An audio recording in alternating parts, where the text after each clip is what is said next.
Well, it is exactly 9 p.m. Good evening and welcome to the broadcast tonight. My name is Sammy Adika and our sign language interpreter is Boniface Mureithi. Do get in touch with us through our socials at Hope TV Kenya. Now, starting us off, Eldoret now is officially the fifth city in Kenya after President William Ruto awarded Eldoret municipality a charter, elevating it from a town to a city. Eldoret, which is President William Ruto's hometown and also serves as Uasin Gishu County headquarters, is considered the largest commercial center in the North Rift region. While presiding over the ceremony at Eldoret Sports Club, President William Ruto noted that the move will attract more and quality investments, presenting an opportunity to harness Eldoret's full potential. Your Excellency, allow me to outline my vision for Eldoret. We need a 100-year city master plan, because when you go to Europe, for example, England, you will find that there was a university that was founded way back in 10th century, and it is still there up to today. It is almost 900 years old. I wish that we have a master plan that goes beyond 100 years to world-class sports and recreational facilities, including stadia, art and theater facilities and creative arts centers. We need a state-of-the-art museum, making it a facility that preserves our rich history. Improved road infrastructure, specifically the dualling of key road corridors. Your Excellency, we need the expansion of international airport and to accommodate large aircraft and facilitate trade. Advanced medical centers, and you've told us about the new Kiblombe MTRA that is coming up. We are looking forward to it. As the City of Champions, it is essential that Eldoret focuses on the great opportunities and significant challenges ahead, not only because the future is urban, but also because it has what it takes to emerge as the ultimate city of the future. Today, therefore, is also our moment to reflect on the efforts we have made and the commitment and determination it will take to make Eldoret a smart, livable city that will thrive like a champion in a complex and rapidly changing present and future. We need to harness our people's initiatives, dedication, and industry to leverage technology and transform this city and county's potential to provide residents with a high-quality urban experience while offering investors, professionals, and entrepreneurs an attractive environment to produce competitively. The answer to this question lies in the strategic framework laid down by the county through its planning, policy, and regulatory, as well as other mechanisms that must deliver a safe, orderly, and ecologically sustainable and efficient city that promotes the dignity and well-being of residents and communities. The new city must also foster an economic environment which provides opportunities and a business climate that rewards enterprises which bring their investment into this great town. Well, there goes Eldoret City. I do hope that the residents have fully embraced the move. We're waiting to see the impact it will have generally along the North Rift region. Now, still in Uasin Gishu County, President William Ruto awarded Kenyan athletes who participated in the 2024 Summer Olympic Games in Paris at the State Lodge in Eldoret. President Ruto awarded every gold winner a sum of 3 million Kenya shillings, 2 million for every silver won, and 1 million for every bronze brought home. Kenya was ranked second globally, with the presidency vowing to ensure every sport is equally supported in a bid to ensure Kenya continues standing out internationally. And the senior athletes, those of you who have gone ahead of these younger ones, please provide mentorship, work with them, train them, and the Ministry of Sports, because we already have made the policy position known that apart from the sports infrastructure that we have put in place for all our sports, we need to expand and diversify our sports so that when we go to Olympics, we can get more talents rewarded. We can get more young people participating in different sports, being part of this great celebration. Waziri, you are aware, we already are focused on another 25 sports academies around Kenya. I expect that after the designs have been completed, I already gave instructions on the designs to be done by the School of Tibet with other professionals, so that we make sure that we nurture talent from youth. Now, the recently ousted UDA Party Secretary General Cleophas Malala has accused National Assembly Majority Leader Kimani Ichung'wah and Embu Governor Cecily Mbarire, claiming he was illegally ejected from office as he was assumed to be a major obstacle in their plan to impeach Deputy President Rigathi Gachagua. According to Malala, Kimani Ichung'wah and Governor Cecily Mbarire, who also doubles up as UDA chairperson, wanted to impeach Gachagua so as to strategically position themselves politically in the Mount Kenya region. The former Kakamega senator went ahead to state that he has 18 evidence-backed accusations against the two, with one highlighting forgery of Deputy President Rigathi Gachagua's signature to defraud the party. Close and inevitable working relationship with the Deputy President, who is also the UDA Deputy Party Leader, act them. And when their concerted effort, lobbying and coercion to set me against my Deputy Party Leader failed, I was effectively profiled and labeled as an obstacle towards their evil plots and conspiracy to have His Excellency Rigathi Gachagua impeached. It is not a coincidence, therefore, that one of the coup plotters' accomplices, Mr. Hassan Omar, was unlawfully proposed as my immediate replacement. Let it be known that the planned impeachment of the Deputy President had nothing to do with President William Ruto, the broad-based government, or any other narrative the coup plotters have advanced. The impeachment had everything from the Mount Kenya region and was instigated and propelled by Mrs. Cecily Mbarire and Mr. Kimani Ichung'wah. These two want our Deputy President out so that they can strategically position themselves within the emerging political realignments. His Excellency Rigathi Gachagua, that he should not be deceived into letting down his guard regarding the issue of his impeachment. I am putting it to him that the coup plotters are not yet done. Well, quite an interesting twist of events right there. We are waiting to see what will transpire in the ruling party, UDA. Will President William Ruto respond to that, or Deputy President Rigathi Gachagua also respond to Malala's claims? And will UDA party listen to Malala and restate him to his previous position, that is the Secretary General of UDA? Now, Inspector General of Police nominee Douglas Kanja has expressed commitment to ending banditry if approved by the Parliament. Appearing before the National Assembly Committee on Administration and that of the Senate Standing Committee on National Security, Defense and Foreign Relations for vetting earlier in the day, Kanja said he will work closely with all leaders to ensure banditry is put to sleep. Addressing the recent demonstrations that rocked the country, Kanja noted that protected areas will not be breached, while promising that extrajudicial killings will not be tolerated during his reign.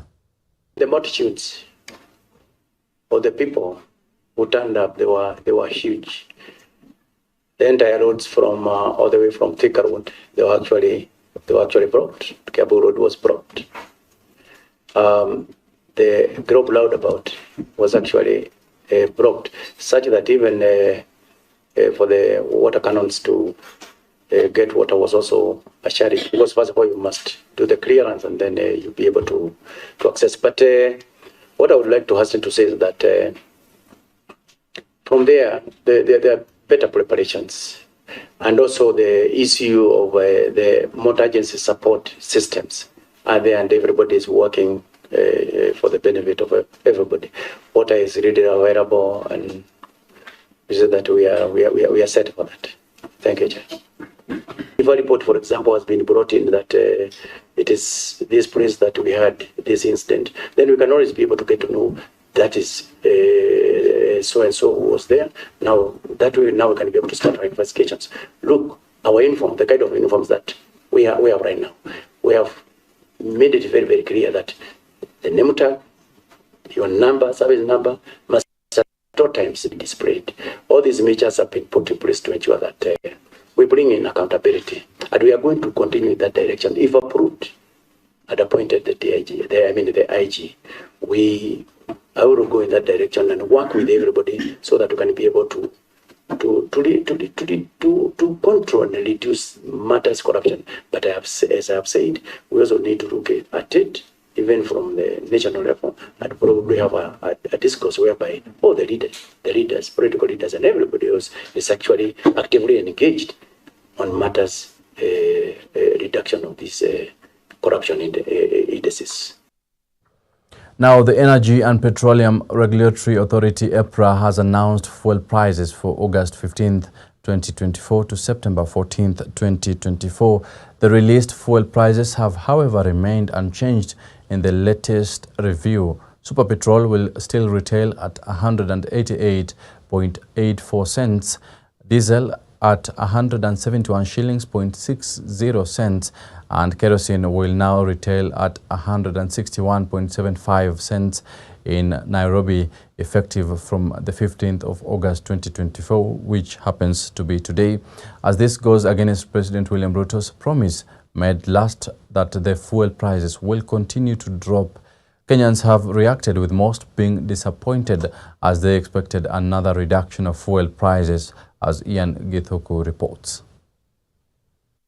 In the latest report for the review of fuel prices, the Energy and Petroleum Regulatory Authority, EPRA, has announced that fuel prices for the month of August to September 14, 2024 will remain unchanged. Super Petrol will continue to retail at 188.84 shillings, diesel at 171.60 shillings, and kerosene at 161.75 shillings. Mombasa residents will purchase Super Petrol at 185.66 shillings, diesel at 168.43 shillings, and kerosene at 158.7 shillings. In Nakuru, Super Petrol will go for 187.9 shillings, diesel at 171.04 shillings, while kerosene will retail at 161.27 shillings. This, however, goes against President Ruto's assurance made to Kenyans in July 2024 after the government increased the road maintenance levy. President William Ruto promised a continued reduction of fuel prices to act as a cushion to the motorists who will now have to pay an increased road maintenance levy. This has therefore stirred mixed reactions from Kenyans who expected the latest fuel prices to be lower. Upande wetu tuko very much affected kwa sababu Mr. President alikuwa amesema after mambo ya fuel levy ata reduce mambo ya price ya mafuta irudi kidogo chini, because tukilinganisha wakati huu wa saizi na ule wakati mwingine, hiyo bei ya mafuta imeto affect kwa sababu ile bei tunaenda nayo saizi na ile ilikuwa ya kitambo kuna tofauti kubwa, kwa sababu saizi hata bilio kimwambia mali pa shilingi 200, ukitaka ongeza hata shilingi 50 kwa sababu hiyo mambo ya bei ya mafuta, hata wengine wanaanza kwenda mguu. Sasa tulikuwa naomba Mr. President kama ingewezekana hii bei ya mafuta, kwa sababu saa hii wamesustain pale mali ilikuwa, tungeliomba angeliweza kurudisha kidogo chini. Mafuta bado hajashuka, sababu kama ni kitu kushuka inafaa ishuke na range ya at least 3 bob ama 5 bob. Hiyo ndio tunaweza ona kitu kimeshuka. Lakini ukisema ati kitu imeshuka na bado iko pale, hakuna kitu imeshuka. Ama kama ikipanda, ipande na 5 bob, tujue imepanda. So mafuta hajashuka na bado sisi wananchi, kama mimi mwananchi, ni bado naumia.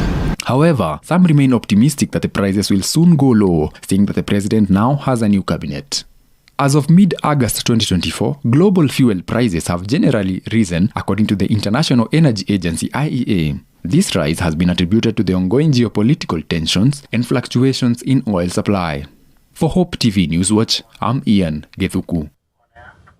Now, many thanks Ian Gethuku for the report. Now, Prime Cabinet Secretary Musalia Mudavadi has called for crucial amendments in the supply chain and procurement laws to help streamline the sector and maximize on results. Speaking during the Heads of Supply Chain and Procurement Forum 2024 in Mombasa County, Mudavadi urged the procurement professionals to play their role in managing resources as the sector is central for the growth and transformation of Kenya to a middle-income industrialized country.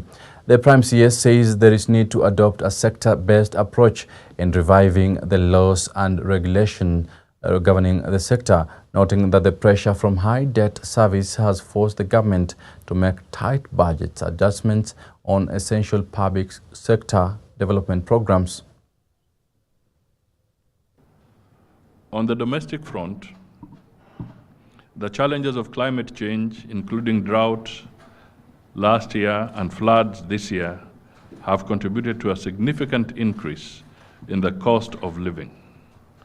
Further pressure from high debt service has forced the government to make haircut budget adjustments on essential public sector development programs. The situation is so tight that we have been forced to make difficult decisions to keep our country in motion and avoid public confrontation with the people, particularly our youth, who have recently expressed their displeasure about the cost of living and lack of jobs through public demonstrations. This has slowed down the implementation of the government's bottom-up economic transformation agenda, thus stifling our ambitious vision of economic and social transformation. Well, we shall be taking a short commercial break for a couple of minutes. We shall be right back to take a look on different issues that has transpired in different counties across the country. Don't go too far.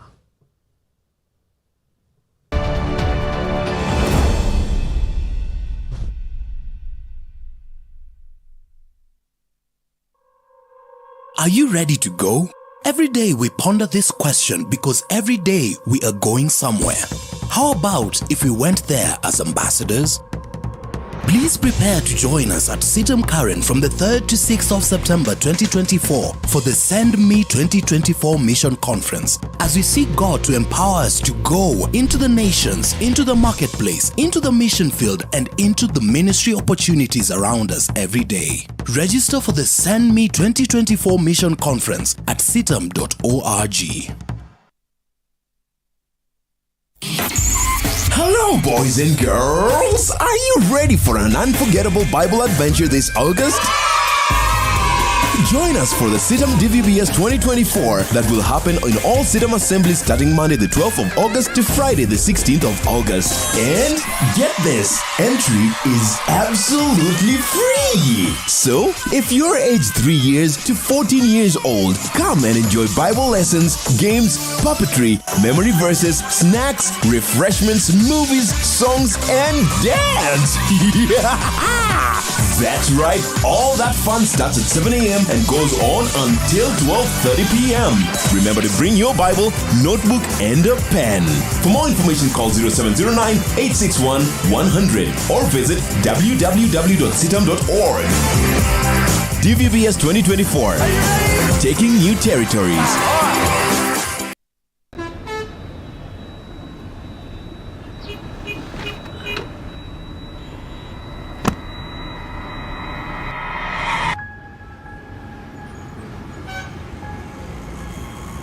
Rafiki soul is the promise of a hand that reaches and goes beyond what angaza tumaini kote.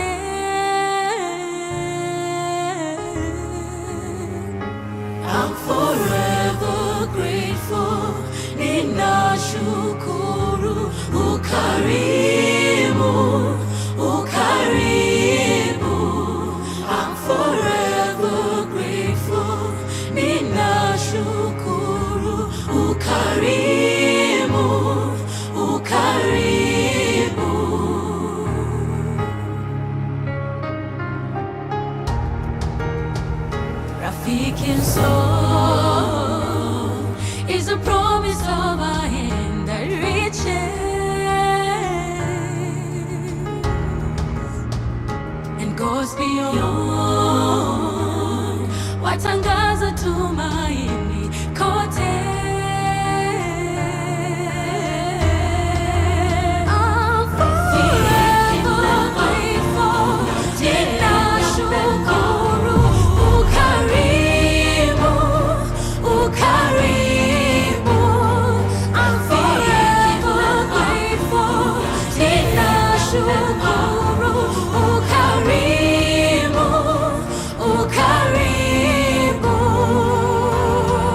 Friends of Hope, keeping hope alive.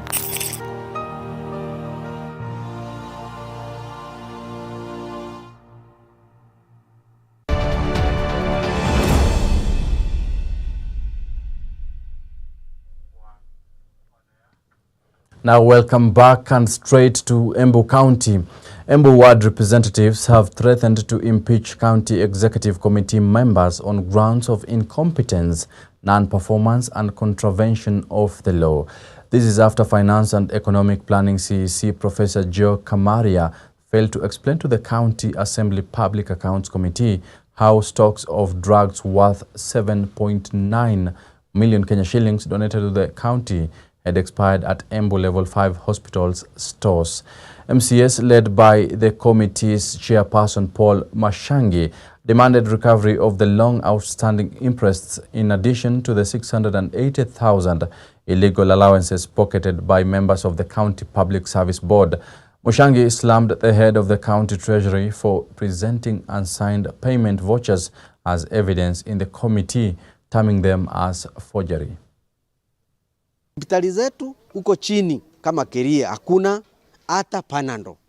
Kila mara wale wagonjwa hata walemavu wanakuja kama kwetu na kwa misi wale wengine wanademand wanauliza tutapata dawa wapi? Kumbe dawa zimeharibikia hapa General Hospital kwa store na sijakuwa delivered to the concerned dispensaries. It is sad and we are hoping that they will follow the rules and create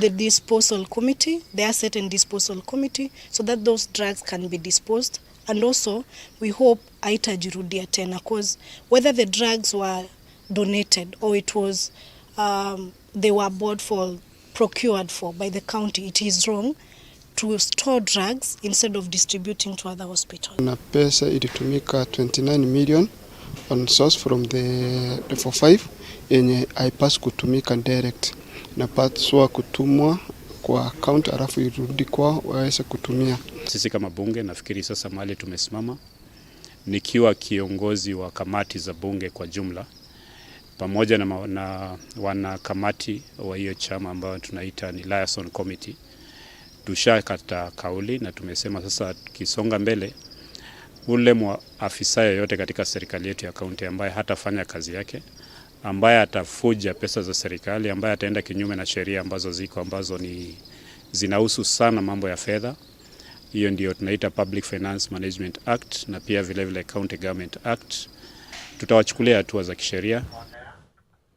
Now residents of Kanyerus, Nakwijit, Orwa, Endo and Katikomor in Kapenguria, West Pokot County early in the day staged peaceful protests decrying increased cases of land grabbing in the county. Led by Kimutai Kirui, the locals say cases of land grabbing have increased in the county as some pieces of lands have more than one title deed, which is causing tension among the residents. The locals are now calling on the national government through the Ministry of Lands to intervene and resolve the issue, as the county's leaders have failed to resolve the existing land disputes. So today we are here not as citizens who want to break the law. We are not lawbreakers. We want justice to be done to the people of West Pokot. Kwa ile mambo ya 34 million ambayo ilibiwa na watu wa land. Our problem is watu wa land. From Nairobi to here and some chiefs to villages. So today we are tunangojea mtu wa senator akuja hapa tupatie hii petition because wanatungojea leo. We are giving the petition na tunafunga story yetu hapa. Kuna makosa enye Odhiambo anatuma vijana wake wenye wanaenda ground kukata mashamba na wanasikana na chief sasa ndio ana direct demarcator na chief anapeana mashamba sababu kulingana na vile yeye anapenda. Aswa kuna shamba ya mzee mmoja anaitwa Madangura. Aliweka shule 4, ECD, primary, secondary pamoja na kanisa, shamba ya mtu mmoja. Sisi yayo West Pokot alifanya investigation akagundua kwamba all land process ambayo inafanyika West Pokot are just simply fraud. Na ndio iko hapa, hiyo report yake iko hapa for everyone to see. Ndio mnaona jameni wa Pokot. na nyinyi wa Kenya, mwenye ananisikiza sasa hii, unaona polisi wanawekwa hapa roadblock, wafunge sisi. County commission anataka kuongea na sisi, governor anataka kuongea na sisi, kila mtu anataka kuongea na sisi, kwa sababu wanajua ile kitu wanafanyia wa Pokot ni kama ni nyeupe ni kama mbingu na ardhi hazikutani.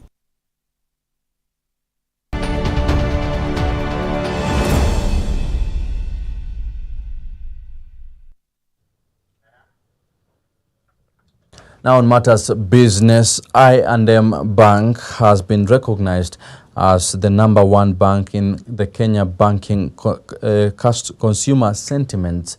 That is according to analysis tracked which index 2024. The comprehensive analysis tracked over 502,000 public online consumer posts, with I&M Bank scoring over 72% in data EQ index, which was 56% higher than the industry average. This achievement follows another notable recognition at this year's Think Business Banking Awards, where the bank won the most customer-centric bank, with the bank CEO Gulkhan noting that the accolades highlight its dedication to listening to their customers. I&M Bank scored way above key industry players across all parameters in the operational category, including products, digital experience, transactions, pricing, customer service, account administration, and physical facilities.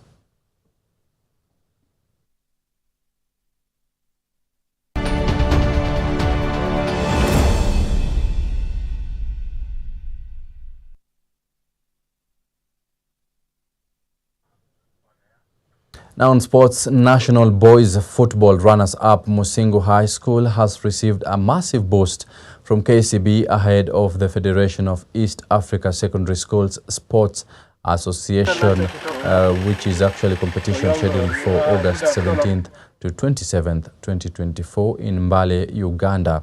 KCB donated training equipment and new kits to the Scorpions as they prepare for the upcoming matches. The team has been drawn in Pool B alongside St. Julian High School in Uganda, Amas College School still in Uganda, Rugunga Secondary School in Burundi, and Kalangala Secondary School in Tanzania. The team is expected to depart for Uganda tomorrow on Friday after a 10-day camp at the school, where other teams that qualified for the East African Games have also been camping at Musingu High in preparation for the week-long tournament.